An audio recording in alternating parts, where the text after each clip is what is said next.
उजाले उनकी यादों की।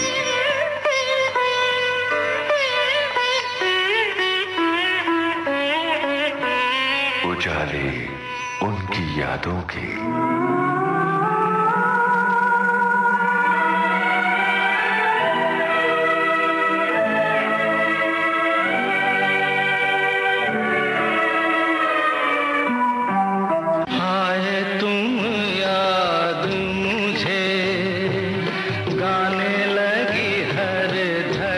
कुछ फिल्मी गीत कविता की ऊंचाई तक पहुंचते हैं। ये गाने हमारी तन्हाइयों को सजीला बनाते हैं। रजनीगंधा फूल तुम्हारे महके यूं ही जीवन में, हाँ यूं ही महके प्रीत पिया की मेरे अनुरागी मन में। हम इन गानों पर न्योछावर हैं। कई बार यूं ही देखा है ये जो मन की सीमा रेखा है, मन तोड़ने लगता है। और इसीलिए विविध भारती पर अपनी यादों के उजाले बिखेरने आ रहे हैं ऐसे अनमोल गीतों के गीतकार योगेश। मेरे गीत गाते रहना, इन्हें गुनगुनाते रहना, मैं भूलूं अगर गीतों का सफर, मुझे याद दिलाते रहना। कहीं दूर जब दिन ढल जाए, सांझ की दुल्हन बदन चुराए, चुपके से उजाले उनकी यादों के इस कार्यक्रम में गीतकार योगेश।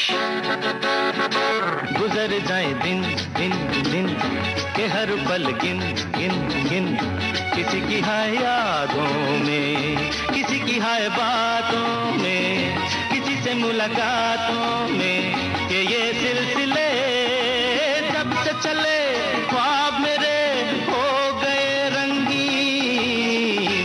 गुजर जाए दिन दिन दिन के हर पल गिन गिन गिन। योगी जी, इस कड़ी में एक बार फिर से आपका स्वागत कर रहा हूं और पिछली कड़ी में काफी दिलचस्प बातें हुई थी।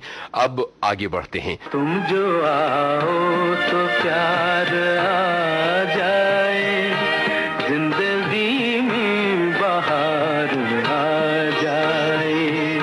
क्या मन्ना दा ने कुछ कहा था आपकी लेखनी के बारे में, गाने की रिकॉर्डिंग? मैं तो बड़ा शाई, मतलब ये वो हो रहा है, मैं सबसे छुप करके अलग।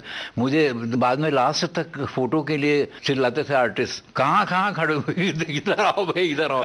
मुझे पता नहीं संकोच में, हाँ यहाँ वहाँ की फोटो खिंचाने आ गए हैं। ऐसा मीडिया से बहुत ही दूर रहा मैं शुरू से। मीडिया को क्या फर्क पड़ता है? अभी जैसे उस दिन मैंने आर्टिकल देखा तो किसी को याद आई होगी और किसी को लगा होगा, यहाँ पर आया तो बोला जैसे कि आपके गाने योगेश जैसे आपने लिखे हैं। मुझे कभी नहीं, मुझे लगा कि मैं अब एक प्रोफेशन में आ गया हूँ और वो प्रोफेशन है मेरा गाना लिखना। तो मैं कभी, मुझे ऐसा कॉलर अप हुआ ही नहीं कभी, क्या यार गाना है। अनजान मेरे बहुत करीब दोस्तों में रहे हैं बाद में। तो वो भी किस्सा आएगा कि आप और अनजान किस तरह से एक दूसरे की टीम बनाकर एक दूसरे के साथ काम करते थे। वापस वहीं पहुंचते हैं जहां सखी रॉबिन की पार्टी हो रही है, मतलब आपके मित्र सब जो है वो जश्न मना रहे हैं। तब मैं झोपड़ी में नहीं रहता था, मैं दूसरी झोपड़ी में रहता। मतलब ठिकाने बदल गए। वो ओशीवारा ब्रिज जो है उसके पीछे जहाँ पेट्रोल पंप है, वहां पर हम आ गए थे जी। और वो सरदार जी वहाँ पे बहुत परेशान थे, सरदारों से भैया लोगों को रखना है और ऐसा है वैसा है। तो यहाँ पर लाइट थी और कॉमन नल था और अपना पूरा पंजाबी माहौल, मतलब तंदूर लगता था, सब अपने घर से आटा लेकर के, और पता लगा रोटियां, हमने भी आटा गूंदा तो ले गए, भाभी जरा बना देना, तो फिर वो बना दिया। वो जो साझा चूल्हा की जो परंपरा होती है, एक चूल्हा है और सभी लोग, सब लोग। जी। तो फिर वहाँ गुलशन बाबरा भी वहीं रहते थे। हाँ, मुझे अंदाजा है क्योंकि धर्मेंद्र भी उन दिनों में उसी इलाके में। धर्मेंद्र तो रहते थे, धर्मेंद्र हमको थर्ड क्लास में मिलते थे। वो रहते थे वर्सोवा में कहीं पर। और एक्चुअली ये अपना बांद्रा में एक लेडी क्रिश्चियन जो थी ना, वहां पे भी कुछ दिन रहे धर्मेंद्र जी। अच्छा। हाँ, लेकिन ये स्ट्रगलर्स का एक बिल्कुल फोकस वाला इलाका हुआ करता था जहाँ एडिटर थे, एक बहुत बड़े एजेंट थे स्वर्ण सिंह करके, तो था, फिल्मी एटमॉस्फेयर था। एक इंदिरा बिल्ली करके बहुत पहले, जब तो नाम भी लोगों को नहीं मालूम होगा, वो छोटी छोटी फिल्मों में हीरोइन हुआ करती थी और उनके साथ हीरो होते थे, दलजीत करके एक होते थे, जिनका बेटा जो है वो बाद में हीरो नहीं बन पाया। लास्ट में मैंने उसको शायद लास्ट फिल्म में अर्जुन में देखा था। अच्छा। जिसमें ये अपना सनी, वो सबसे प्यारा जो चाइल्ड स्टार था वो ही था। अच्छा अच्छा। वो जिसके ऊपर गाना है 1000 में मेरी बहना है, वो लड़का। Okay okay. हाँ जी। तब वो इंदिरा बिल्ली इन सब का, तो पूरा वहाँ पे फिल्म का एक एटमॉस्फेयर था। सखी रॉबिन से क्या फायदा मिला आपके करियर? सखी रॉबिन से ये फायदा मिला कि रॉबिन बनर्जी को कुछ 8-9 फिल्में मिल गई और वो थोड़ा सा कॉलर अप हो गया उनका, और सारा क्रेडिट। योगेश जी, फिलहाल बारी है एक गाने की।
वो सारी फिल्में ऐसी थी, flying circus, Marvel man, adventure of robin, adventure में तो बहुत बड़ी पिक्चर थी।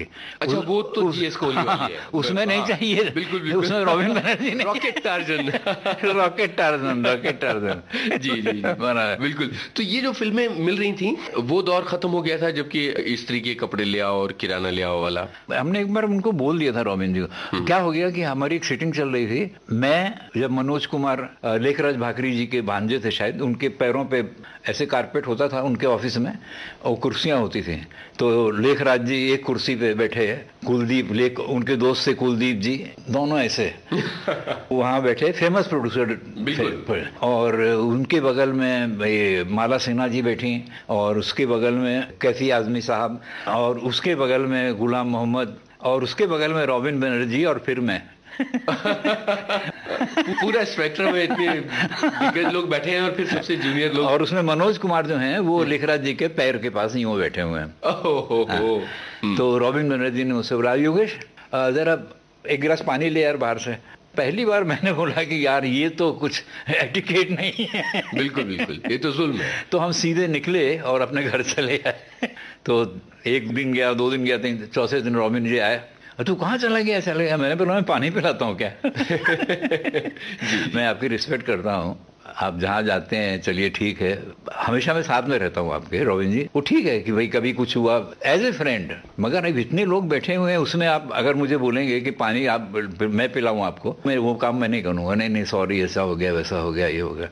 तब तक धीरे धीरे हमारा उनका एक फिल्म थी जिसमें एक गाना गाया था महेंद्र कपूर और कमल बारोट ने, कुछ बोल नहीं थे खास, दिल मेरा दीवाना होने चला निशाना, पता नहीं ऐसे ही, और एक ही गाना था मेरा जी। और एक शमशीर करके डायरेक्टर होते थे, वो यहाँ रहते थे इरला में, एस शमशीर, वो बाल नोच लेते थे। साहिर के बाद कोई है अगर टक्कर का साहिर का, तो मैं हूँ, नोचो बाल भाई। तो मैं ऐसे ही, ये लोग पी पा रहे थे, वो तो शायद नहीं पीते थे, तो मुझसे बोलने लगे। मैंने बोला कि आपको एक बात मालूम नहीं है शमशीर भाई, आप कितना भी अच्छा लिखो, कंपोजिशन अच्छा नहीं हो ना, ये मैंने देखा है। और इसलिए पहले तो मैं इस बात से परेशान होता था कि लिखा हुआ गाना क्यों नहीं आदमी कंपोज करता है, मगर बाद में मुझे लगा कि नहीं, अगर मेलोडी पहले अप्रूव्ड हो गई है और मेलोडी हिट है तो आपके मामूली बोल भी हिट हैं। जी बिल्कुल बिल्कुल, मुझे बहुत इजी और बहुत अच्छा लगता है। तो खैर वो खिटफिट जो भी हुई, तो मैंने बोला आपने पिक्चर में सारे गाने लिखे हैं ना, और एक गाना है मेरा जो कमल बारोट और महेंद्र कपूर ने गाया है, आप देख लेना कौन सा गाना बजता है। तो पता लगा सिर्फ वही गाना बजा, बाकी कोई गाना उनका नहीं बजा। किस फिल्म की बात कर रहे हैं हम लोग? पता नहीं, उस ऐसे ही फिल्में थी, तो नाम भी रॉकेट टार्जन मुझे याद नहीं था, अभी आपने बोला तो याद है। ला ला ला ला ला ला ला ला ला ला ला ला ला ला ला ला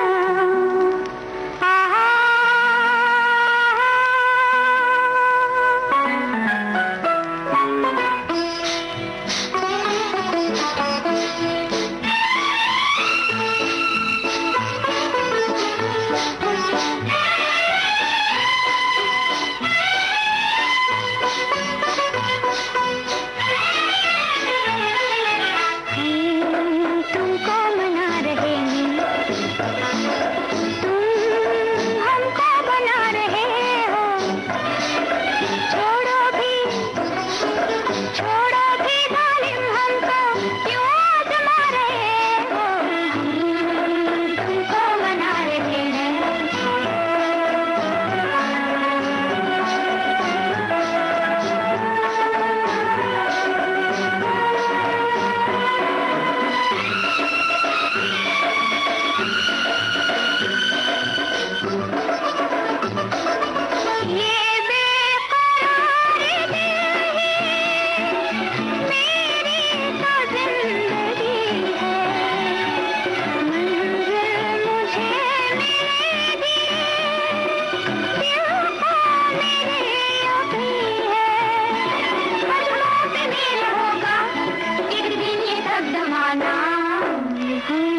मुझे मार्वल मैन याद आता है क्योंकि मुबारक बेगम का गाना, वो काफी बजा था उस टाइम पे। उसकी बोल याद है? आंखों आंखों में हर एक रात गुजर जाती है, तुम नहीं आते हो तो याद भी क्यों आती है ना, रात भी क्यों आती है। हाँ हाँ शायद जी। ये गाना काफी हिट है, मतलब शमशाद बेगम के चाहने वालों के लिए बहुत महत्वपूर्ण गाना है। ये गाना भी सुनते हैं, आंखों आंखों में।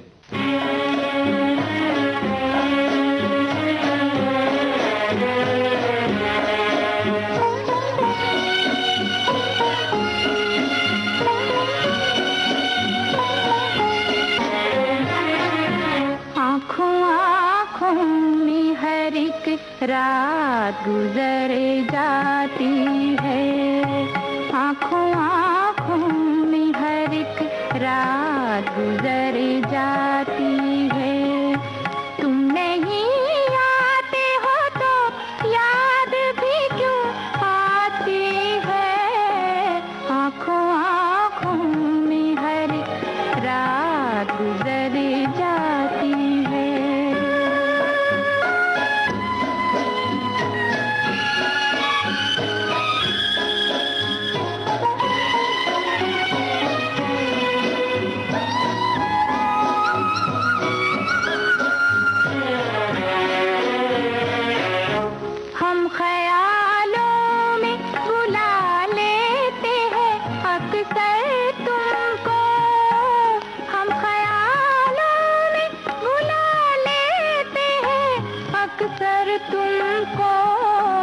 जब तबीयत जरा तन्हाई से घबराती है, जब तबीयत जरा तन्हाई से घबराती है, आँखों आँखों में हर एक रात गुजर जाती है।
उजाली उनकी यादों के इस कार्यक्रम में गीतकार योगेश। आपको ऐसा लग रहा था कि ये जो स्टंट फिल्में आ रही हैं और इनके धीरे धीरे गाने हिट होते चले जा रहे हैं, तो कहीं ना कहीं एक सफर जो है वो पक्का होता चला जा रहा है, कुछ एहसास था इस तरह का? नहीं, मुझे एक ही खाली खुशी थी, पैसा तो उतना नहीं मिलता था, और पैसा भी मतलब जहाँ से मैं बताऊंगा आपको, अनजान की एंट्री हुई और गुलजार भी आते थे। रॉबिन बनर्जी उन दिनों सुरंग में रहते थे, सुरंग सांता क्रूज में नया नया बना था रेस्टोरेंट, और फिल्म के लोग मोस्टली वहाँ पर रहते थे। और अनजान के जो भाई थे गोपाल पांडे, वो इंडस्ट्री में पीआरओ में से सबसे ज़्यादा मतलब वो थे। पहले तो फोटो छपाते थे वो और गोपाल श्रीवास्तव, स्क्रीन में फोटो ले गए, प्रोड्यूसर ने भेजा, पहले ये काम करते थे, मगर ये इन्होंने अपनी अप्रोच बना ली गोपाल ने। तो धर्मेंद्र जी, आशा पारेख, शर्मिला टैगोर, उस टाइम के दौर के जितने बड़े एक्टर थे वो सब के पीआरओ वही होते थे, गोपाल जी।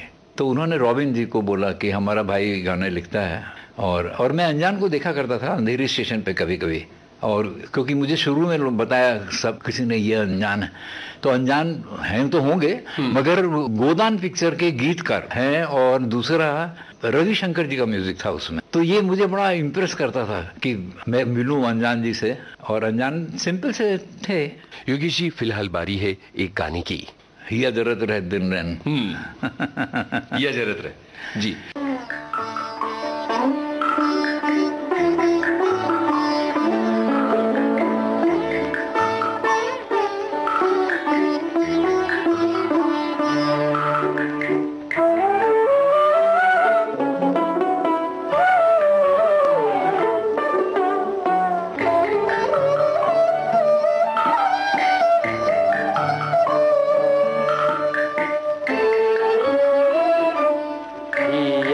जरत रहत दीन रैन ओ रामा जरत रहत दीन रैन या जरत रहत दीन रैन ओ रामा जरत रहत दीन रैन अम्बवा की डाली पे कोयल बोले अम्बवा की डाली पे कोयल बोले तनिक न आवत चैन पुरामा जरत रहत दीन रैन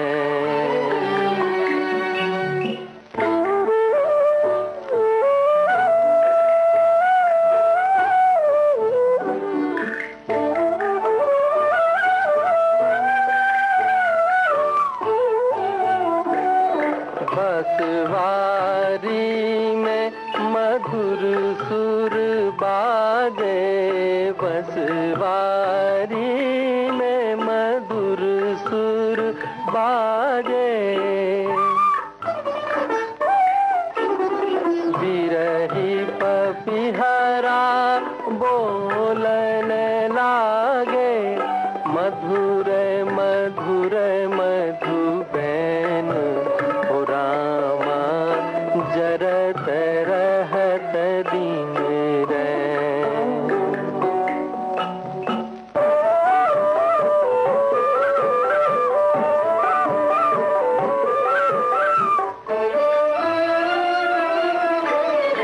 आस अधूरी प्यासी उमरिया आस अधूरी प्यासी उमरिया छाए अंधेरा सुनी डगरिया डरत जिया बेचैन डरत जिया बेचैन ओ रामा जरत रहत दीन रैन या जरत रहत दीन रैन ओ रामा जरत रहत दीन रैन। तो उसके बाद फिर हमारी मुलाकात हुई रॉबिन जी नहीं थे, रॉबिन जी के रूम में। मैंने सुना है समीर जी से जब कभी बात हो रही थी अनजान के बारे में लंबी, तो उन्होंने बताया था कि जिस तरह के आज समीर दिखते हैं, काफी कुछ डील डॉल और दिखावट जो उनकी थी वो बिल्कुल वैसी ही थी। अनजान जी तकरीबन वैसे ही दिखा करते थे जैसे आज समीर दिखते हैं। हाइट छोटी है समीर की, जी। अनजान लंबे थे। और वो आपको मिले रॉबिन बनर्जी के वहाँ? रॉबिन बनर्जी के यहाँ। और वहीं पे मुझे गुलजार भी मिले। गुलजार ने मुझे बोला उस वक्त कि वो बहुत टैलेंटेड म्यूजिक डायरेक्टर है, कुछ मिल के काम करते हैं। और अनजान ने तो नहीं बोला क्योंकि अनजान पर काम नहीं था। गोदान के बावजूद? गोदान तो सुपर फ्लॉप हुई थी ना, उसके बाद कोई काम नहीं था उनके पास। जी जी जी।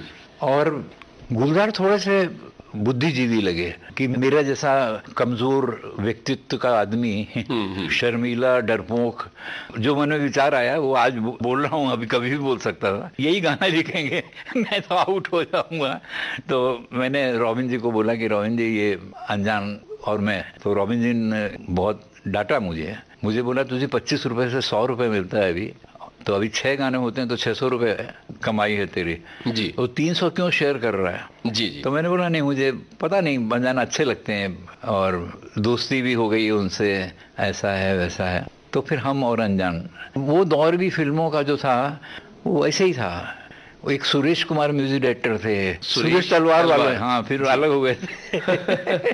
मुझे याद है कुछ फिल्में, फैशनेबल वाइफ या ऐसी कुछ ठीक से याद नहीं है, लेकिन उस दौर की कुछ फिल्मों में सुरेश तलवार का संगीत, कृष्णा अवतार, कौरव पांडव, इस टाइप की कुछ फिल्में थी। कुछ धार्मिक और कुछ धार्मिक और कुछ जो कभी रिलीज ही नहीं हुई, पता नहीं, मालूम नहीं।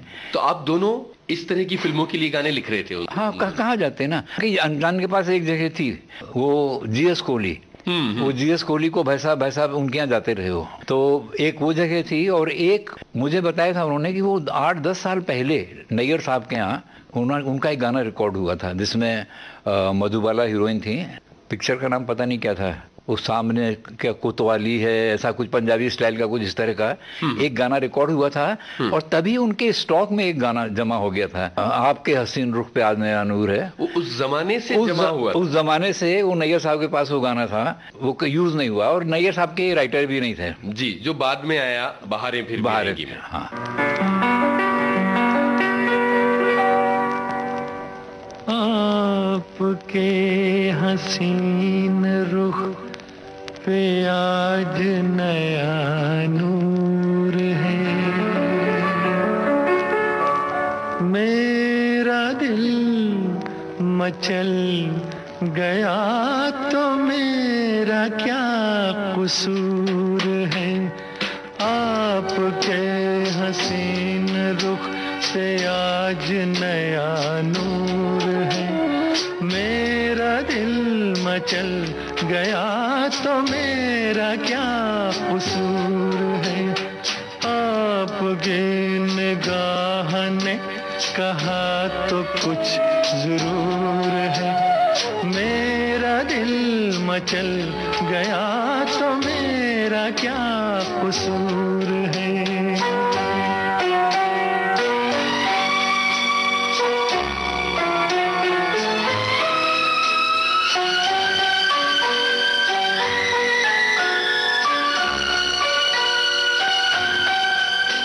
खुली लटों की छाँव में खिला खिला ये रूप है, खुली लटों की छाँव में खिला खिला ये रूप है। घटा से जैसे छन रही सुबह सुबह की धूप है, जिधर नजर मुड़ी, जिधर नजर मुड़ी, जिधर नजर मुड़ी, उधर सुरूर ही सुरूर है। मेरा दिल मचल गया तो मेरा क्या कसूर है। आपके हसीन रुख पे आज नया नूर है, मेरा दिल मचल गया तो मेरा क्या कसूर है।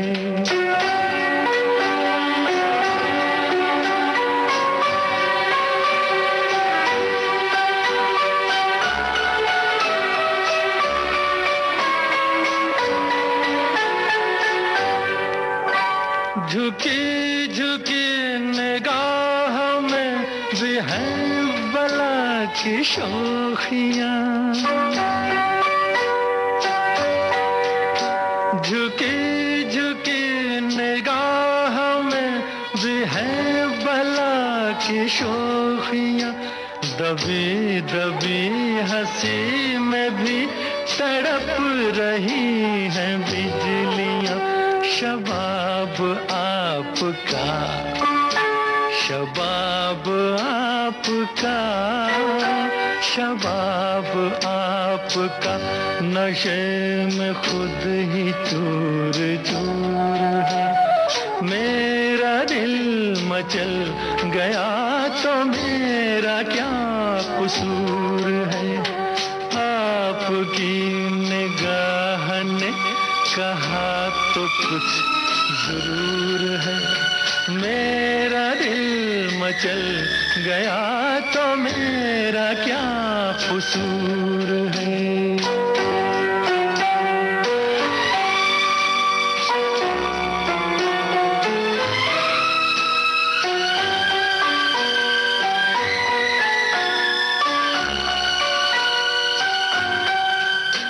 जहाँ जहाँ पड़े कदम वहाँ फिजा बदल गई। जहाँ जहाँ पड़े कदम वहाँ फिजा बदल गई। के जैसे सर बसर बहार आप ही में ढल गई। किसी में ये कशिश, किसी में ये कशिश, किसी में ये कशिश, कहाँ जो आप में हुजूर है। मेरा दिल मचल गया तो मेरा क्या कसूर है। आपके हसीन रुख पे आज नया नूर है। मेरा दिल मचल गया तो मेरा क्या कसूर है। आपके निगाह ने कहा तो कुछ जरूर है। मेरा दिल मचल गया तो मेरा क्या कसूर है।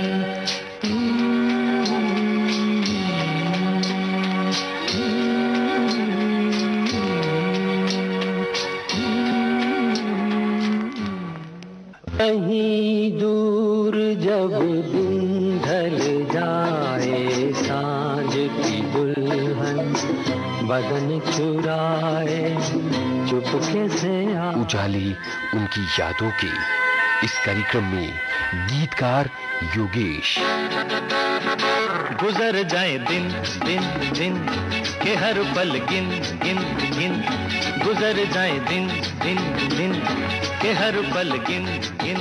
बस हम लोग को हुस्न का गुलाम, मतलब उस टाइम पे मेरा ख्याल है रंधावा, आजाद, ये सब पहलवान टाइप के हीरो, पहलवान टाइप का हीरो, दारा सिंह जी, इन सब की कुछ फिल्में थी। मेरा ख्याल है हम लोग ने एक बार हिसाब भी लगाया था तो 15-20 फिल्में थी जिनके गाने हम और अनजान लिख रहे थे। लेकिन योगेश जी, जो मेरा सवाल है वो बिल्कुल वही सवाल है जो रॉबिन बनर्जी का भी था कि आपको नहीं लग रहा था कि आप अपनी सक्सेस शेयर कर रहे हैं, अपना करियर शेयर कर रहे हैं अनजान के साथ? उस टाइम का एक मुखड़ा जो रफी साहब की आवाज में रिकॉर्ड हुआ था, बाहर तो नहीं आया, महसूस तो वही कर रहा था। और वो था कि ये ना पूछो कि किस किस ने धोखे दिए वरना अपनों के चेहरे उतर जाएंगे। क्या बात है। तो ये सब हुआ है जी जी। मतलब वो डायलॉग वहीं से आया मेरे जहन में कि लोगों ने मुझे सीढ़ियों की तरह इस्तेमाल किया और अपना मकसद बनाया। क्योंकि अगर आप सच्चाई की बात करें, नहीं तो आदमी तो क्या सारी जिंदगी झूठ को अंदर ले करके और गुजर जाता है, जी, चला आता है दुनिया से। जी जी। और जो लोग नहीं हैं उनके बारे में क्या बोलना, मगर हुआ ऐसे ही हुआ। क्योंकि क्या हुआ, जब एक फिल्म थी जिसका गाना रिकॉर्ड हो रहा था और सिटिंग थी, वो कोई विग मेकर था, रुस्तम कौन पिक्चर का शायद नाम जी था। जी जी। उसमें मुमताज का एक डांस था और मल्लिका हीरोइन थी उसकी शायद, और रंधावा हीरो थे। तो जब प्रोड्यूसर से सिटिंग हुई तो उन्होंने 2 गाने सेलेक्ट किए, रॉबिन जी ने 4 गाने सुनाए, उसमें 2 में से जो मेरा गाना था वो सेलेक्ट हो गया। अनजान कंट्रोल नहीं कर पाए और बर्स्ट हो गए और जो गालियां दी हैं और जो ये किया है वो क्या। फिर मैं पीछे पीछे भागा उनके, मैंने अनजान को बोला पागल हुआ है क्या, आगे तू जो 2 लिखेगा और इसमें से तुझे जो पसंद है ऐसा कर लेते हैं ना, एक गाना तेरे नाम पे, एक गाना मेरे नाम पे, ये तो बाद में ही नाम आएंगे ना। जी जी। नहीं तो अगली बार तू 2 गाना लिखे, एक मुझे दे देना, एक तू लिख लेना, 4 गाने जब नेक्स्ट टाइम पे आएंगे। तो यहाँ से शुरुआत शुरू हुई थी। फिर एक बार मुझे आशा जी नैयर साहब से मिलाने के लिए ले गई थी। नैयर साहब ने बोला कि ठीक है आओ और सुनाओ कुछ ये सब। अनजान जी की एक आदत होती थी कि वो, मैं बुराई नहीं कर रहा हूँ मगर मैं अपने आप को बता रहा हूँ। मैं, लोग बोलेंगे अपने को मैं बहुत सीधा बता रहा हूँ और दूसरे आदमियों के बारे में क्रिटिसिज्म कर रहा हूँ या उन पे उंगलियां उठा रहा हूँ। लेकिन एक वर्ड था फील्ड वर्क करते हैं, जो मैंने कभी सुना नहीं था। मैं समझ जी, और हमारे सारे सुनने वाले भी समझ जाएंगे इस बात को। तो अनजान ने मुझसे बोला कि चल योगी मुझे बोलते चल फील्ड वर्क करके आते हैं। तो हम लोग निकले, अंधेरी से पैदल गए, शायद मोहन स्टूडियो, वहाँ शूटिंग चल रही थी और वो गाना पिक्चराइज हो रहा था, आपके हसीन रुख पे आज नया नूर है। तो धर्मेंद्र जी थे, तो अनजान मुझे छोड़ करके और धर्मेंद्र जी के पास चले गए और मिले जा करके उनसे। गोपाल तो भाई थे ही उनके, तो सवाल ही नहीं था। वो सब मिला करके फिर हम लोग वहाँ से पैदल निकल करके आए। फिर कभी बोल दिया चल फील्ड वर्क करते हैं। तो मैं गोरेगांव में ही रहता था, फिल्मिस्तान के पास तब आ गया था। फिर मनोज कुमार जी की कोई शूटिंग चल रही थी फिल्मिस्तान में, तो हमको लेके अंदर गए और अंदर जा करके वो मनोज से बात करते करते चले गए अंदर उसके मेकअप रूम में। हम खड़े रहे, शूटिंग में भीड़ भाड़ थी। फिर प्रोडक्शन का आदमी, निकलो निकलो बाहर निकलो, क्या भीड़ लगा रखी है यहाँ पे करके उसने निकाल दिया हमको। तो हम सामने जा करके खड़े हो गए। ईरानी होटल था पहले, उस टाइम पे फिल्मिस्तान के सामने एक ईरानी होटल था, वहाँ खड़े रहे तो देखा कि मनोज की गाड़ी में बैठ के साथ में अनजान निकल गए। ओ हाँ। फिर एक दिन बोला कि चल योगी आज नैयर साहब के यहाँ चलते हैं। तो हम गए नैयर साहब के यहाँ। तो ये तो 12 साल पहले भी जाते रहे होंगे, जो भी मुझे आशा जी ने मिलाया था, और मैं खाली एक ही बार गया था उनके यहाँ। तो जब हम जाने लगे तो ये अंदर चले गए फेमस महालक्ष्मी ऑफिस में, और हम पीछे जाने लगे तो पियून ने हमको रोक दिया, किधर जा रहे? मैंने बोला नैयर साहब से। क्या नैयर साहब से? टाइम लिया है क्या? मैंने बोला नहीं, वो बोला है हम साथ आए हैं। बोला ठीक है बैठो। तो स्टूल था उस पर हम वो बैठ गए। वो अपने चाय पीता रहा। चाय वाय पीने के बाद हम बैठे रहे, अनजान देखने भी नहीं आए। फिर वो गया अंदर जाके बोला, नैयर साहब ने बोला कि वो थोड़ा बिजी है, अब फिर आना। तो हम वहाँ से रोते हुए आशा जी के पास गए थे महालक्ष्मी, और आशा जी गाड़ी लेकर के आई थी फेमस में, और नैयर साहब अरे बेटा तू था, ऐसे करके गाल पे हाथ फेरा, बात खत्म हो गई, कल आ जाना। फिर हम गए तो फिर उन्होंने सुनाओ कुछ, तो हमने वही गाना सुनाया था, 100 बार बनाकर मालिक। वो मेरा लिखा हुआ गाना था। ओहो हाँ। क्या बात है। और उन्होंने बोला कि नहीं, मुखड़ा यहाँ से नहीं योगेश शुरू होता है, मुखड़ा शुरू होता है जुल्फे काली करने को बदली को जलाया होगा। तो मुझे लगा कि ये तो गाने का सत्यानाश हो जाएगा, ऐसा लगा मुझे। तो मैंने हाँ नहीं साहब, मैं वैसा करके फिर मैं आता हूँ चेंज करके बदल के, और मैं सीधा आया। तो उन दिनों उषा जी बहुत फिल्में कर रही थी, कोई भी फिल्म है साइन करो, गाना रिकॉर्ड करो। तो हमने उनको बताया उषा जी को, नैयर साहब के गए थे ये गाना, उन्होंने बोला कल रिकॉर्ड कर लेते हैं इस गाने को। रफी साहब से टाइम लिया और फेमस में गाना रिकॉर्ड हो गया। एक रात फिल्म का ये गाना, एक रात फिल्म का। और रिकॉर्डिंग में सर्दी के दिन थे, मेरे पास कोट नहीं था पहनने का, अनजान का कोट मैं पहने हूँ, अनजान अपना कोट पहने, मैं और अनजान, उषा जी और रफी साहब। वो फोटो है मेरे पास। क्या बात। 100 बार बना कर मालिक ने 100 बार मिटाया होगा, 100 बार बना कर मालिक ने 100 बार मिटाया होगा। ये हुस्न मुजस्सिम तब तेरा इस रंग पे आया होगा, 100 बार बना कर मालिक ने 100 बार मिटाया होगा।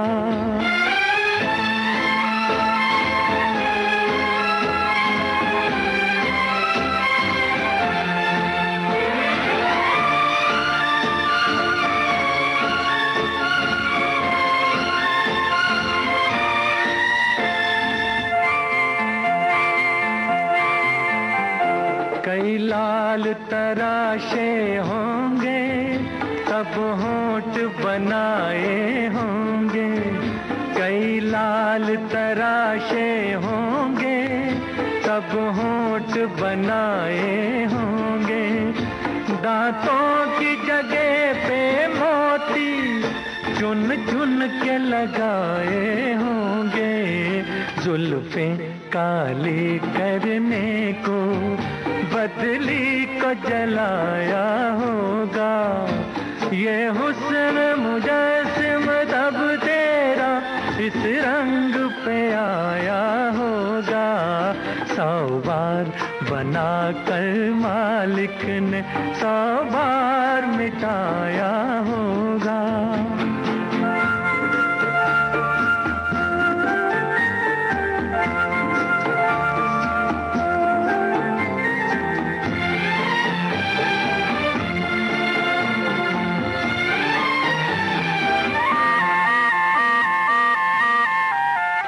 सागर के सुनहरे सीपी पलकों पे सजाए होंगे, सागर के सुनहरे सीपी पलकों पे सजाए होंगे।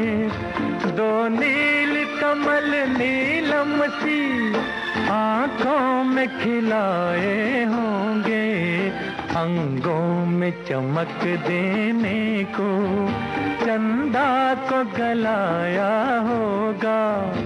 ये हुस्न मुजस्सिम तब तेरा इस रंग पे आया होगा। 100 बार बना कर मालिक ने 100 बार मिटाया होगा। 100 बार बना कर मालिक ने 100 बार मिटाया होगा। उजाले उनकी यादों के इस कार्यक्रम में गीतकार योगेश जी, इस दौरान ना जीएस कोहली का नाम आया। मैं उस सूत्र को लेके थोड़ा आगे बढ़ना चाहता हूँ। वो आपके करियर के लगभग शुरुआती दौर का एक बहुत महत्वपूर्ण गाना है, the adventure of robin hood film का, माना मेरे हंसी। इसके बारे में कुछ। अनजान अपने साथ मुझे जीएस कोहली के पास लेके जाते थे और वो भाई साहब बोलते थे, तो हम भी भाई साहब बोलने लगे। और अनजान तो शायद उनको जानते थे, तो हमको बताना चाहिए था, हमको उन्होंने बताया नहीं कि ये भाई साहब कैसे भाई साहब। वो भाई साहब अनजान तो अपने निकल गए, और भाई साहब जैसे ही पता लगा 5:30-6 बजे, वैसे ही उनका अपनी वाइफ का, उनकी राजी नाम था वाइफ का, राजी फोन करके आंधा सी ऐसा कुछ बोला, अब गए फोन करने के लिए निकल गए। हाँ चल, पीछे पास्कल का अड्डा था, वहाँ गए तो लेकर के, हाँ भाई साहब मैं तो नहीं पीता हूँ, नहीं मुझे नहीं होगा, मेरा मरा मुंह देखे, मेरी सौ, ऐसा करके। और मुझे लगे कि साला कसम, पहले हमको लगता था कसम किसी ने दी तो लगता है ऐसा। जी। बाद में पिक्चरों में देखा कोई कसम देता है तो कोई जरूरत नहीं गलत बात में लेने की, उतनी सीरियस नहीं होती। हाँ। जी। अनजान तो अपना एक खिसक जाए। हालांकि हम अनजान मेरा ख्याल है सिर्फ रात को ही अलग होते होंगे, क्योंकि हमारे सारे कॉमन फ्रेंड्स, अनजान के फ्रेंड्स नहीं थे, हमारे बहुत फ्रेंड्स हमेशा ही रहे हैं। हम लोग बैठेंगे, गप्पे मारेंगे, ये करेंगे। तो उस टाइम पे ऐसा था। तो जीएस कोहली, मतलब बिलीव करेंगे, हमको पीपुल फिल्म्स वाले सखी रॉबिन वालों ने बोला कि हमको रॉबिन बनर्जी नहीं लेना है, हम बहुत बड़ी फिल्म बना रहे हैं, adventure of robin hood, colour में है और है, ये है वो है, और उसमें हमको म्यूजिक डायरेक्टर चाहिए लक्ष्मीकांत या जीएस कोहली। नेचुरली लक्ष्मीकांत ही होते जी, अगर अनजान ने हमको ना मिलाया होता जीएस कोहली से। तो हमने भाई साहब एक है प्रोड्यूसर, ऐसे हैं वैसे हैं, फिर लेके आए उनको, सिटिंग विटिंग होने लगी। सबसे पहले उस आदमी ने, चूंकि मैं लेके आया था, तो कुछ लिख के लाओ, ये सब करते रहे। तो ऐसे ही एक गजल थी हमारी, गजल ऐसे ही लिखी थी, मतलब ये गजल लिख सकता हूँ कि नहीं लिख सकता हूँ, आजमाइश। तो उनको ये मुखड़ा बहुत पसंद आ गया, माना मेरे हंसी सनम तू रश के महातब है, पसंद आ गया है उसको, उनको मुझे देना था। और सिर्फ ये एक गाना, और बाकी सारे गाने अनजान से उन्होंने लिखवाए। और इस गाने को लेकर के उन्होंने, मतलब आप बिलीव करोगे कि मैं वहां से निकलता था खार से बस में, मुझे उल्टी होने को आती थी बस में, और कैसे मैं आता था घर, और घर मतलब जहाँ ये ओशीवरा में जहाँ रहता हूँ, और फिर मुझे 6 बजे बुलाते थे, फिर मैं वहाँ से बस पकड़ करके फिर जाता था, फिर वहाँ दारू होती थी। तो एक टाइम ऐसा आ गया था कि मेरे साइकोलॉजिकल मुझे वो इफेक्ट कर गया ये गाना। 2 लाइनें सारी रात उन्होंने, खुद तो सो गए, रफी साहब के साथ कल रिकॉर्डिंग थी, और 90 लाइनें, और वो लाइन ऑलरेडी लिखी हुई थी पहले से। मतलब उस आदमी ने परेशान किया। एक दिन नट साहब के साथ भी ऐसे ही किया था, रिकॉर्डिंग में बैठे हुए हैं, आदमी अभी नर्वस ही हो जाएगा ना, मगर वो दूसरी तीसरी ही लाइन थी, उसके लिए 90 लाइन लिखवाई। वो तेरे शबाब का सुरूर छाया जो 2 जहान पर, मेरी निगाह शौक से आया ये इनकलाब है। क्या बात, हाँ बहुत शानदार। 90 लाइनें लिखवाई, और वो पहले से लिखी हुई थी।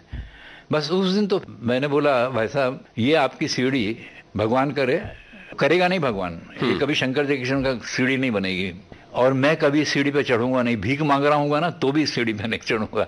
मुझे डॉक्टर के पास जाना पड़ता था, ट्रैंकुलाइजर देने, मतलब ऐसा हो गया था। जी। मैं आदमी का चेहरा देखता था तो मुझे डर लगता था। 3 साल मेरे दोस्त सब जानते हैं पहले, जीएस कोहली का मैं नहीं गया। इतने खूबसूरत गाने के पीछे की जो कहानी है वो बड़ी खौफनाक लग रही है, बहुत खौफनाक है।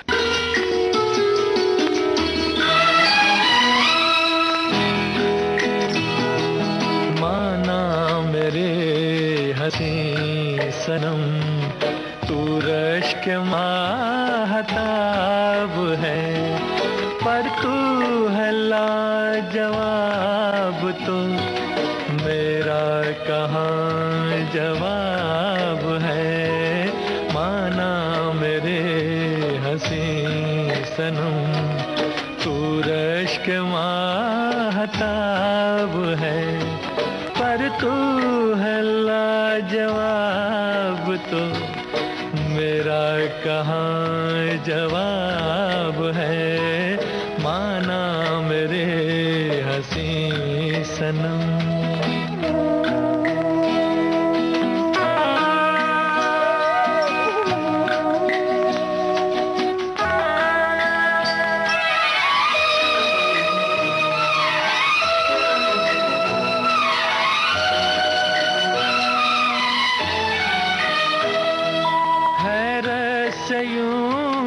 देखिए जरा हुआ तो क्या हुआ,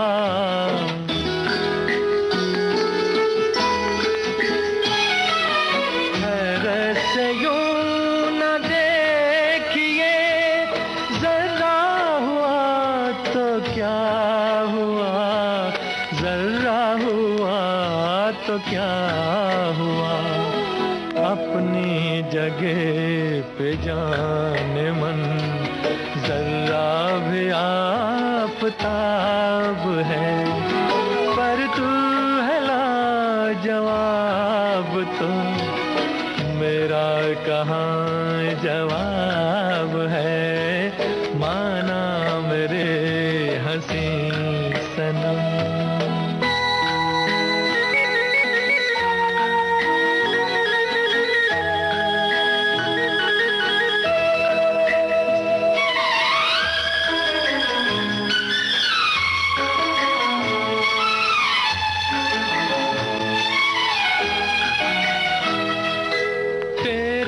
शबाब का सुरूर छाया जो दो जहान पर,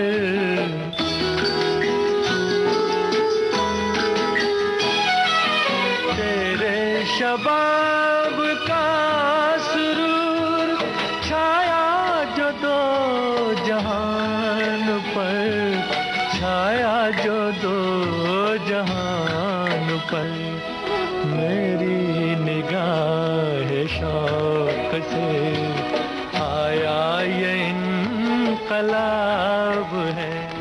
योगी जी, यहाँ चूंकि हमने ये गाना भी सुना, माना मेरे हसीन सनम, उससे पहले वो हुस्न मुजस्सम वाला गाना आया। ये आपकी लेखनी का वो पहलू है जहाँ पर उर्दू काफी हावी नजर आती है। बाद में तो आपके गाने जो हैं वो काफी हिंदी कविता की ऊंचाई तक जाने वाले हो गए। ये जो दौर था, इसमें जानबूझकर उर्दू का इस्तेमाल था क्योंकि आसपास हो रहा था? नहीं, एक्चुअली क्या है, लखनऊ का कल्चर जो है, हमारे पिताजी के मुस्लिम दोस्त ज्यादा थे और वहाँ की बोलचाल में भी उस टाइम पे कल्चर होता था, मतलब कि आपवान जो है वो सही बोल रहे हैं क्या है, तो एक तो ये कारण था। और दूसरा, जब हम यहाँ पर आए तो हमको सॉन्ग राइटर तो हमको मालूम ही नहीं था हम बनेंगे। जी जी।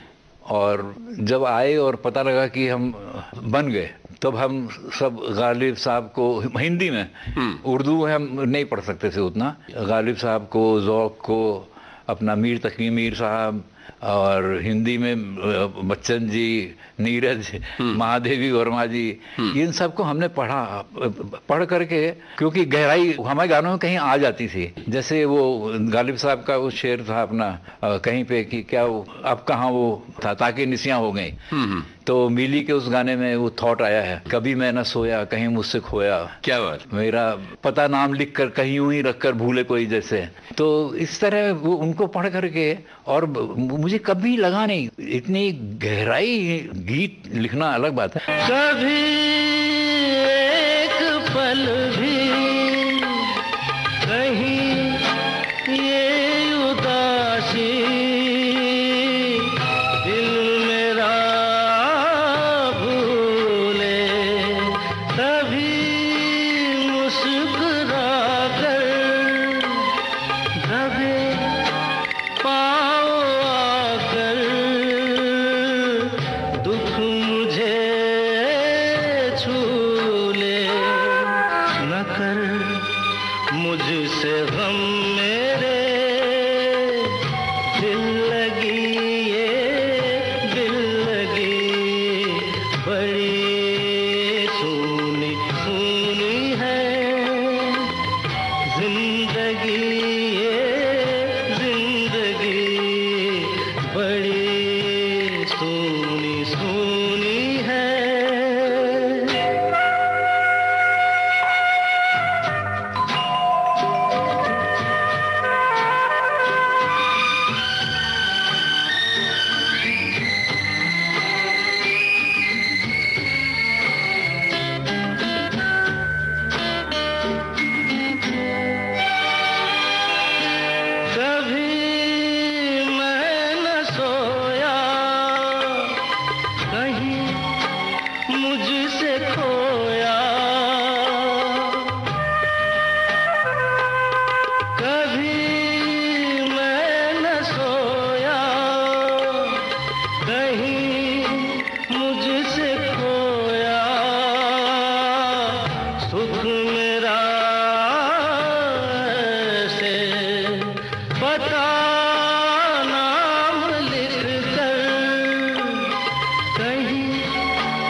बेबसी ये बेबसी बड़ी सोनी सोनी है जिंदगी ये जिंदगी मैं खुद से हूँ यहाँ अजनबी अजनबी बड़ी सोनी सोनी है। सलील दा के यहाँ जैसे मैं गया, पहले ही दादा ने जब कहीं दूर का बंगाली उनका गाना आमाय प्रश्न करे कुछ ऐसा उनका था, तो इतनी गहराई, मतलब मुझे हमेशा लगता था कि मैं आ तो गया हूँ, वो पहले का तो दौर था तो ठीक था, एक आध गाने आपको, बाकी तो ठीक। हाँ, सबसे खास बात बताना भूल गया कि मैं अलग नहीं हुआ था अनजान से, और हम लोग ये फिल्में कर रहे थे, तो हर फिल्म में दो डांसर, क्योंकि वो हंसता हुआ नूरानी वो चल गया था गाना, और दूसरा एक गाना वो चल गया था तुमको पिया दिल दिया जीएस कोहली का, जबरदस्त चले थे दोनों गाने।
कितने नाज से ओ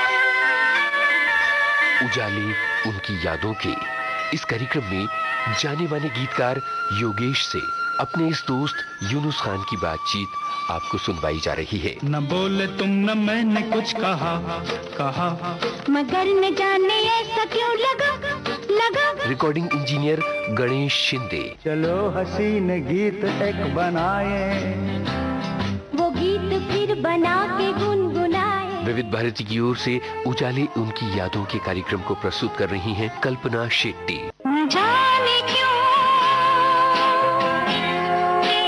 होता है जिंदगी के साथ